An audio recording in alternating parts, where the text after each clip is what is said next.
Hello friend. अभी तक हम लोगों ने क्या देखा है? तो हम लोगों ने अभी तक जो पढ़ा है वो पढ़ा है ऐतिहासिक का।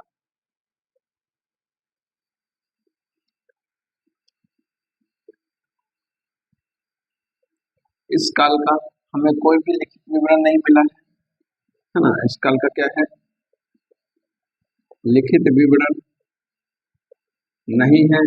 इसमें हम लोगों ने क्या किया? तो अनुमान लगाया। अनुमान के आधार पर कि लोग कैसे रहते थे, कहाँ रहते थे, क्या खाया करते थे, किस तरीके की औजार थी, है ना। इसके बाद क्या है कि उनका जो है जीवन शैली कैसा था, है ना। इन सभी चीजों का हम लोगों ने क्या किया है? तो कह लें कि एक तरीके से हमने अंदेशा अंदेशा मतलब कहते हैं ना कि अम, संभावना व्यक्त किया है। तो हम क्या देख रहे हैं कि प्रागैतिहासिक काल और संभावना हमने किस पर व्यक्त किया है? तो संभावना हमने व्यक्त किया है पुरातत्व अवशेषों पर। किस पर? अवशेषों पर हमने क्या किया है? संभावना व्यक्त की है। किस चीज की? तो प्राग ऐतिहासिक काल, जिस काल में हमको लिखित विवरण नहीं मिला है, उस समय में लोग निवास कैसे करते थे, रहते कैसे थे, कहाँ रहते थे, किस प्रकार की इनकी जीवन शैली थी, किस प्रकार की इनकी सामाजिक व्यवस्था थी। तो इन सभी के बारे में हम लोगों ने कहा से जानकारी प्राप्त की है? तो अवशेषों के माध्यम से। अब आगे बढ़ जाते हैं। इसके बाद हमने क्या पढ़ा?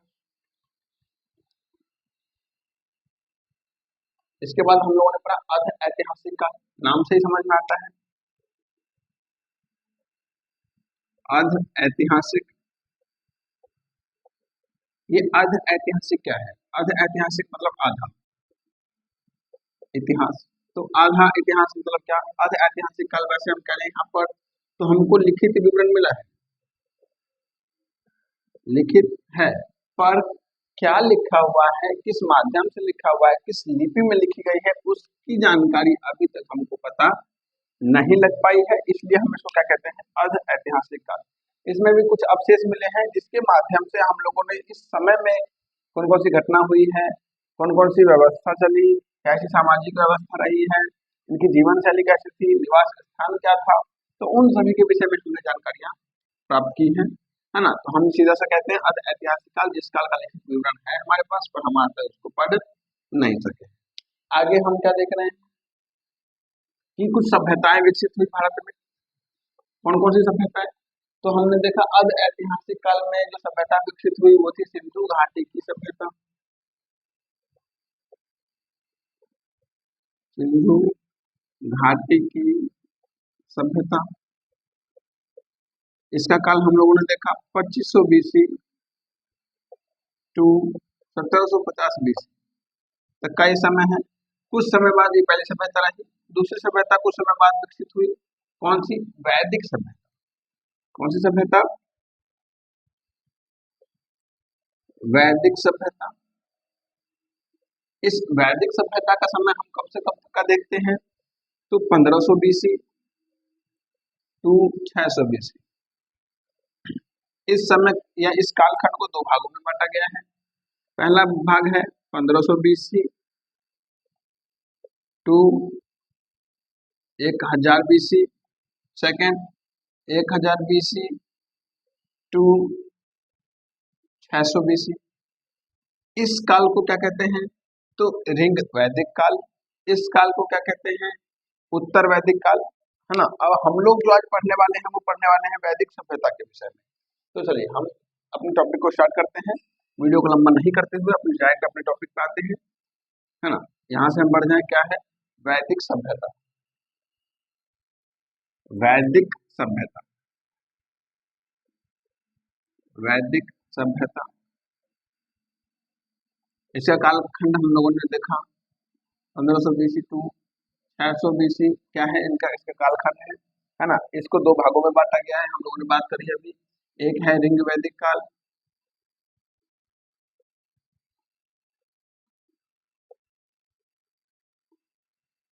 पहला। दूसरा है उत्तर वैदिक काल।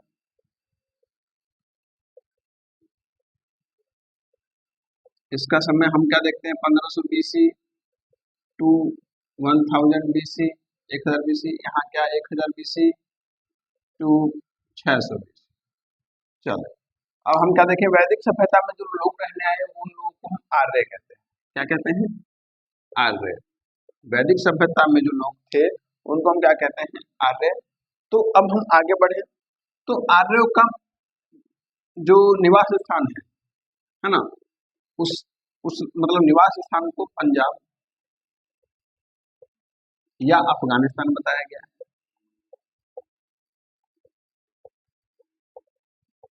पर एक है इतिहासकार मैक्स मुलर, उन्होंने इसके निवास स्थान को कहाँ बताया है? तो मध्य एशिया बताया है।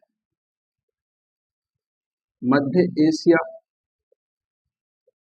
किसने बताया है? मैक्स मुलर ने बताया। देखिए फिर से आ जाए, वैदिक सभ्यता क्या है? 1500 बीसी टू 600 बीसी तक की जो सभ्यता जो भारत में विकसित रही उसको हम क्या कहते हैं? वैदिक सभ्यता। इसको दो कालखंडों में बांटा गया है। पहला है ऋग वैदिक काल, दूसरा उत्तर वैदिक काल। ऋग वैदिक काल 1500 बीसी टू 1000 बीसी तक चली। उत्तर वैदिक काल 1000 बीसी से 600 बीसी तक चली। अब हम बात करें तो वैदिक सभ्यता में जो लोग निवास कर रहे थे उनको हम आर्य कहते हैं, है ना। आर्यों का जो निवास स्थान था पंजाब या अफगानिस्तान को बताया जाता है। पर मैक्स मुलर जो एक इतिहासकार है उन्होंने इसकी इनके निवास स्थानों को कहाँ बताया है? मध्य एशिया में बताया है। चले आगे बढ़ जाएं।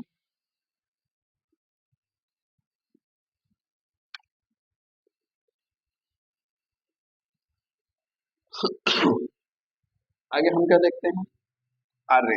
आर्य द्वारा विकसित सभ्यता। आर्य द्वारा विकसित सभ्यता कौन सी है? तो वैदिक सभ्यता है, जो क्या थी? एक ग्रामीण सभ्यता थी। एक क्या थी? ग्रामीण सभ्यता थी। अब आगे हम बात करें तो आर्य का व्यवसाय क्या था? व्यवसाय क्या था? तो पशुपालन और कृषि। पशुपालन और कृषि, ये क्या थे? आर्यों के व्यवसाय के साधन थे। देखिए फिर से आ जाए, वैदिक सभ्यता, आर्य द्वारा विकसित सभ्यता को हम क्या कहते हैं? वैदिक सभ्यता कहते हैं। वैदिक सभ्यता क्या थी? ग्रामीण सभ्यता थी। यहाँ पर व्यवसाय क्या थे? पशुपालन और कृषि थे। आगे हम बढ़ जाएं क्या, कि आर्य सभ्यता में सामाजिक व्यवस्था कैसी थी? तो सामाजिक व्यवस्था को 5 वर्णों में विभाजित किया गया था। आर्य द्वारा सामाजिक व्यवस्था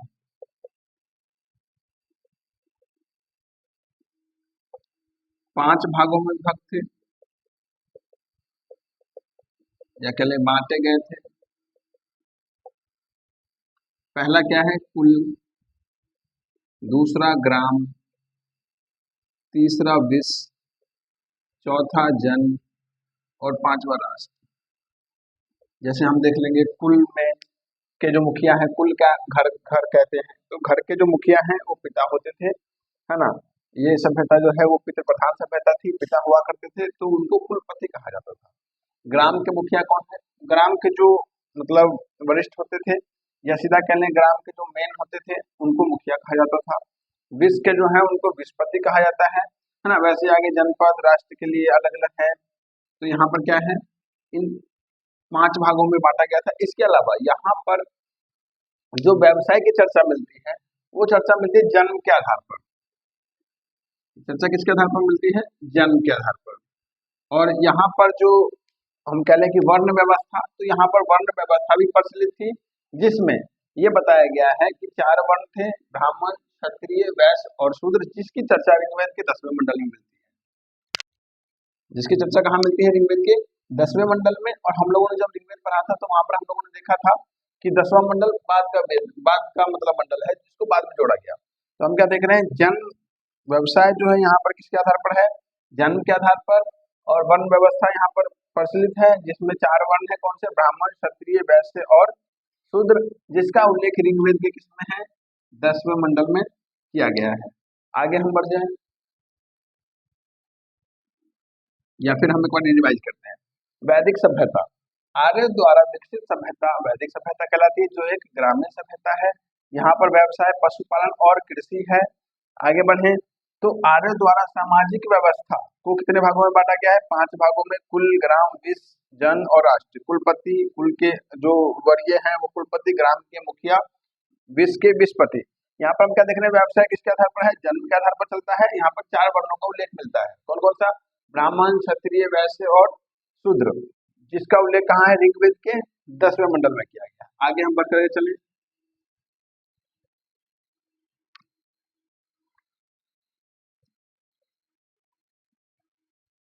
आर्यों के प्रिय पशु कौन थे? घोड़ा। आर्य, आर्य या आर्यों के प्रिय पशु कौन है? प्रिय पशु घोड़ा। आर्यों का प्रिय पशु कौन है? घोड़ा। इनके मनोरंजन के कुछ साधन थे। मनोरंजन के लिए क्या क्या क्या करते थे तो देखें, घुड़दौड़,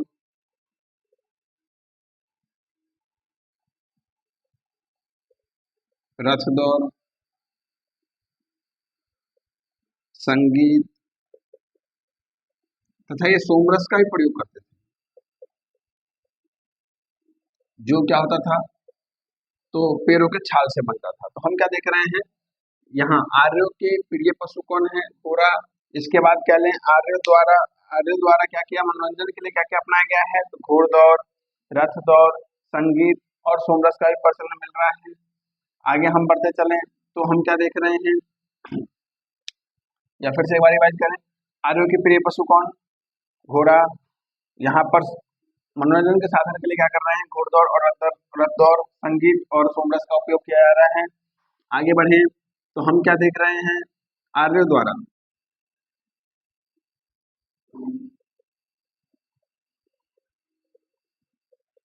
सबसे अधिक महत्वपूर्ण क्वेश्चन है ये, या ये पूछा जाता है एग्जाम में, कि लोहे की खोज किसके द्वारा की गई है, किस सभ्यता या किस कालक्रम में हुआ? तो आर्यों द्वारा क्या किया गया, सबसे जो महत्वपूर्ण खोज है वो लोहे की खोज की गई। आर्य द्वारा लोहे की खोज की गई। क्या है? आर्य द्वारा लोहे की खोज की गई। आज अगर मानव जीवन में अगर लोहा ना रहे, हमारे जीवन में अगर लोहा नहीं रहे, लोहा को लुप्त कर दिया जाए, गायब कर दिया जाए, तो हमको काफी परेशानियों की का सामना करना पड़ सकता है ना। तो जिस लोहे की खोज किसने की? आर्य द्वारा इसकी खोज की गई है। आगे फिर से बढ़ जाए, आर्यों के बीच प्रिय पशु कौन है? सॉरी, आर्यों के प्रिय पशु कौन थे? घोड़ा। ये लोग मनोरंजन के लिए क्या, घोड़दौड़, रथ दौड़, संगीत और सोमरस का उपयोग करते थे। आर्य द्वारा खोजा गया सबसे महत्वपूर्ण धातु कौन सा है? लोहा। सिंधु घाटी सभ्यता में क्या ढूंढा गया है? तांबा। पहला औजार कौन सा? कुल्हाड़ी। यहाँ पर कौन सा है? लोहा। आगे बढ़ जाएं और आगे बढ़ते हैं तो आर्य युद्ध क्या करते थे? आक्रमण क्या करते थे नए नए अलग अलग कबीलों पर, है ना। तो हम क्या देखें कि युद्ध के समय कबीलों का नेतृत्व, युद्ध के समय कबीले कबीलों का नेतृत्व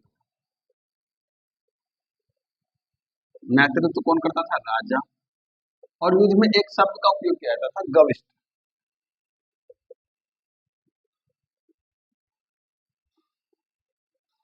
क्या है? गविष्ट। इसका अर्थ होता है गायों की खोज।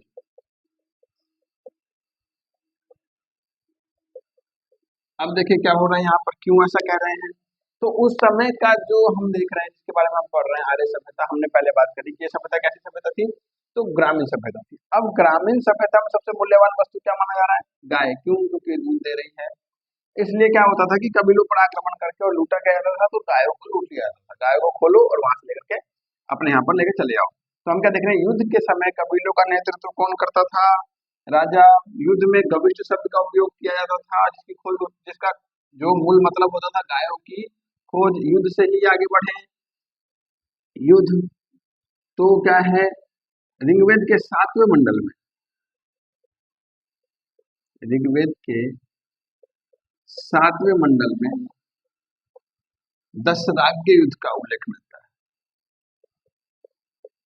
दशराज्य युद्ध का उल्लेख है, का वर्णन करें, वर्णन है, जो कहाँ हुआ? परूसनी, रावी नदी, परूसनी रावी नदी किनारे ये युद्ध हुआ। किसके बीच युद्ध हुआ? दास और सुदास, इन दोनों के बीच युद्ध हुआ। इसमें विजय कौन हुआ? सुदास। ठीक है, फिर से हम बात करें, युद्ध के समय कबीलों का नेतृत्व राजा किया करते थे। युद्ध में गविष्ट शब्द का प्रयोग होता था, जिसका अर्थ होता था गायों की खोज। आगे ऋग्वेद के 7वें मंडल में दशराज्य युद्ध का वर्णन मिलता है। ये है क्या? तो ये युद्ध लड़ा गया, कहाँ लड़ा गया? तो परूसनी रावी नदी के तट पर लड़ा गया, दास और सुदास जनों के बीच, जिसमें विजय कौन हुए? सुदास। अब यहीं आगे हम बात कर ले, गविष्ठ शब्द की चर्चा हुई, शब्द मतलब भाषा, तो क्या है, तो यहाँ पर हम देख ले आर्यों की भाषा,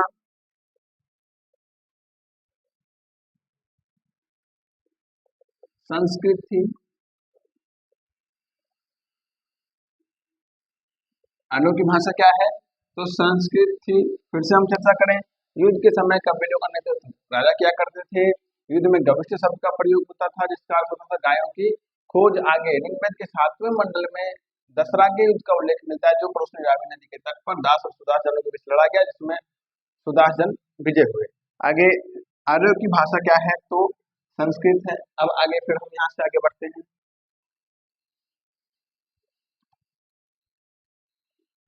एक और इम्पोर्टेंट यहाँ पर याद आता है क्या, कि महर्षि कनाद को भारतीय परमाणुवाद के जनक माना जाता है। महर्षि कनाद, महर्षि, ये इम्पोर्टेंट क्वेश्चन है। महर्षि महर्षि कनाद को भारतीय परमाणुवाद का जनक माना जाता है। भारतीय परमाणुवाद का जनक माना जा रहा है।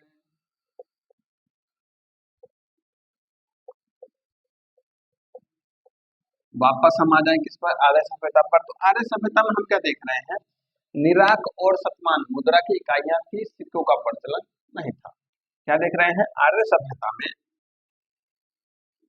आर्य लोगों के बीच या वैदिक सभ्यता में आर्यों के अनुसार यहाँ पर क्या, निराक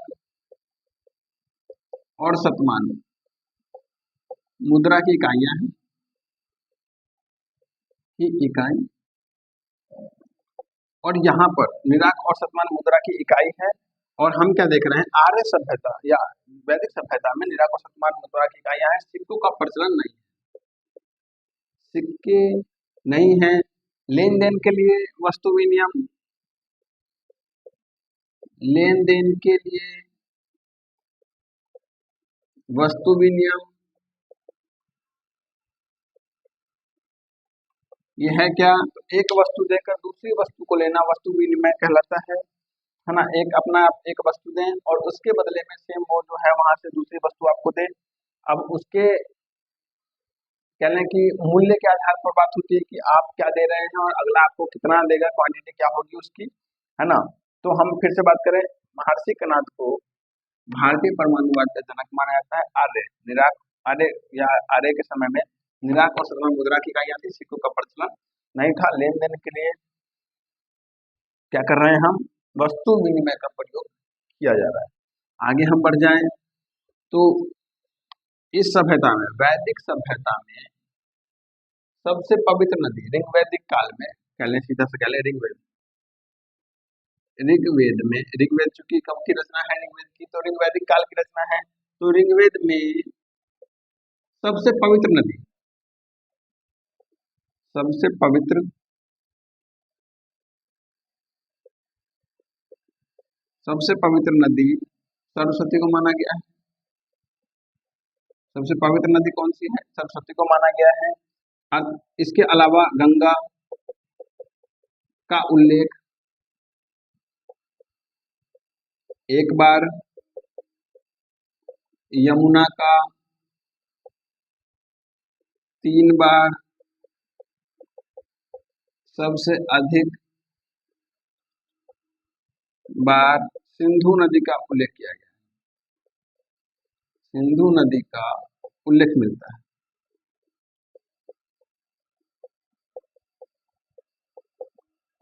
फिर से बात करें तो क्या है, देखें वैदिक सभ्यता, वैदिक सभ्यता में देख रहे हैं क्या है, वैदिक सभ्यता का जो कालखंड दो भागों में बांटा गया, हम लोगों ने बात किया ऋग्वैदिक काल और उत्तर वैदिक काल। तो ऋग्वेद की रचना ऋग्वैदिक काल में की गई है। उसमें ऋग्वेद में सबसे पवित्र नदी सरस्वती को माना गया है। गंगा का उल्लेख एक बार मिल रहा है, गंगा नदी का उल्लेख एक बार, यमुना नदी का उल्लेख 3 बार, सिंधु नदी का उल्लेख क्या है, नदी का उल्लेख सबसे अधिक बार, सॉरी यहाँ छूट गया, सबसे अधिक बार, अधिक बार मिलता है ना।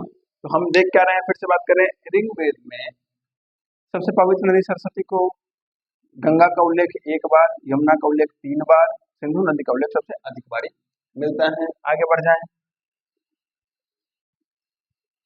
स्मृति ग्रंथों में सबसे प्राचीन स्मृति किसको माना गया है? मनुस्मृति को माना गया है। इसमें टोटल कितनी मतलब तत्व हैं? तो पहले 25, जिसमें प्राकृतिक सबसे पहला तत्व है मनुस्मृति।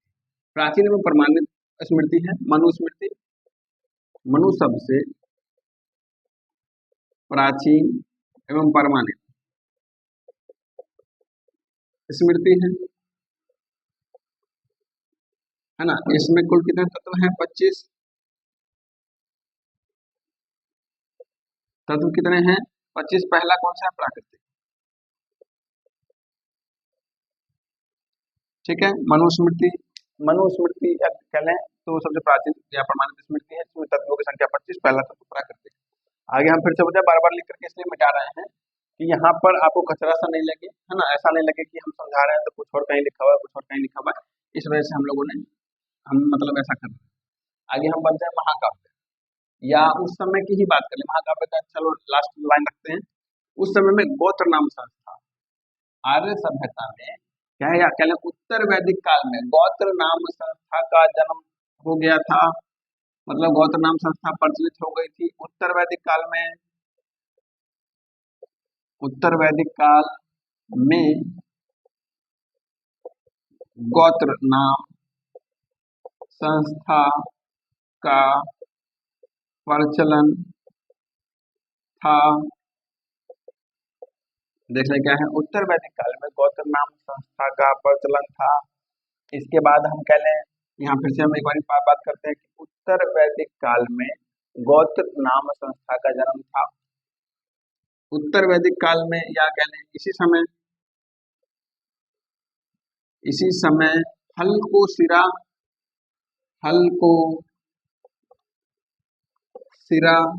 और हल रेखा को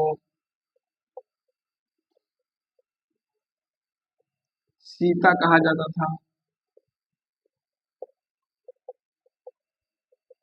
क्या है? इसी समय में हल को सिरा और हल रेखा को सीता कहा जाता था। हम देख लें, फिर से बात करें। उत्तर वैदिक काल में गौतम नाम संस्था का जन्म हो गया था। यहाँ पर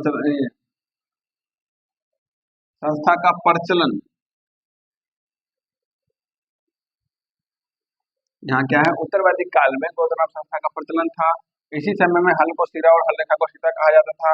इसके बाद कह लें कि राज्य अभिषेक के समय राजा के राज्य अभिषेक,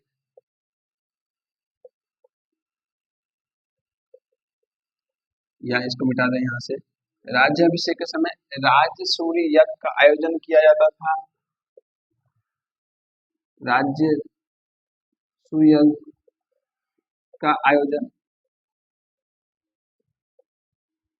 मिलता है ना। तो हम फिर से देख लें, उत्तर वैदिक काल में गोत्र नाम संस्था का प्रचलन था। इसी समय में हल को सिरा में हल रेखा को सीता कहा जाता था। उसके बाद कह लें राजा के राजसूय यज्ञ के समय, राजा के राज्याभिषेक के समय राजसूय यज्ञ का आयोजन किया जाता था। अब हम बात करें लास्ट लाइन इसकी क्या है। अच्छा, हम लोगों ने यहाँ एक चीज और नहीं देखा कि इस समय में देवता, है ना, पहले इंद्र थे, पर इस समय में आकर के प्रजापति इंद्र के स्थान पर, इंद्र के स्थान पर इस समय में प्रजापति सबसे प्रिय देवता हो गए।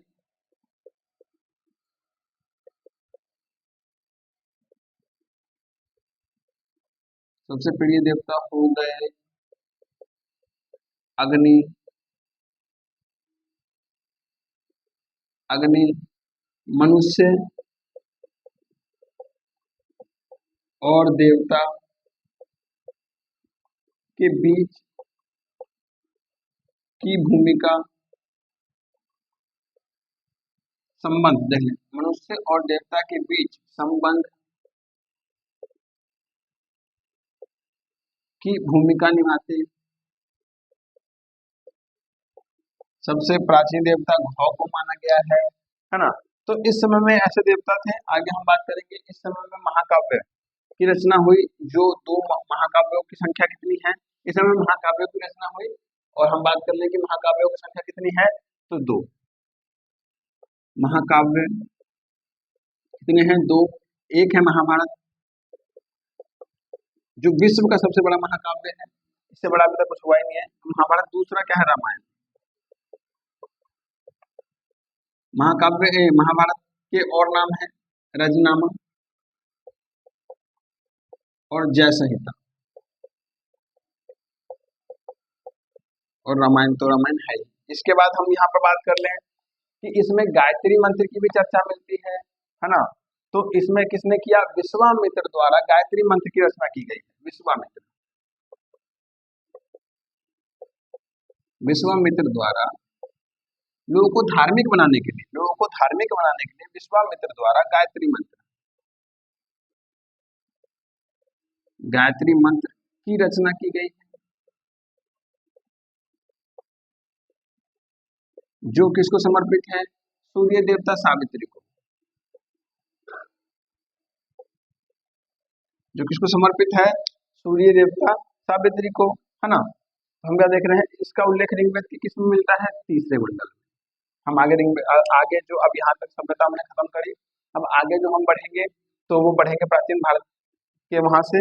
यहाँ से हम कहाँ पहुंच चुके हैं अभी तक, पहले तो ये बात कर लेते हैं कि महाकाव्य 2 हैं, कौन कौन से, एक महाभारत एक रामायण। महाभारत का अन्य नाम रजनामा या जय संहिता भी है, रामायण तो है ही। उसके बाद हम कह लें विश्वामित्र द्वारा लोगों को धार्मिक बनाने के लिए गायत्री मंत्र की रचना की गई है, जिसका उल्लेख ऋग्वेद के तीसरे मंडल में मिलता है। अब हम जो है इस टॉपिक को खत्म करने के बाद पहुंच गए हुए हैं 600 BC पर। 600 BC के बाद भारत में 2 तरीके की व्यवस्था चलेगी, एक चलेगी धार्मिक, एक चलेगी सामाजिक या राजनीतिक। हम यहाँ पर देखेंगे तरह तरह के धर्म आएंगे, जैसे जैन धर्म, बौद्ध धर्म, मौलवी धर्म, उसके बाद कह लें शैव धर्म, है ना, वैष्णव धर्म, ये सारे धर्म पढ़ेंगे। एक तरफ राजनीतिक धर्म तो नए नए वंशों की स्थापना होगी, जैसे पहला वंश हरियंक वंश आ जाएगा। उसके बाद धीरे धीरे हम देखते हैं जाएंगे क्या कि वंशों की रचना होगी। तो एक तरफ हम इसको लेकर चलेंगे और एक तरफ हम इसको लेकर चलेंगे। अब हम नेक्स्ट वीडियो में इसके बारे में चर्चा करेंगे, तब तक के लिए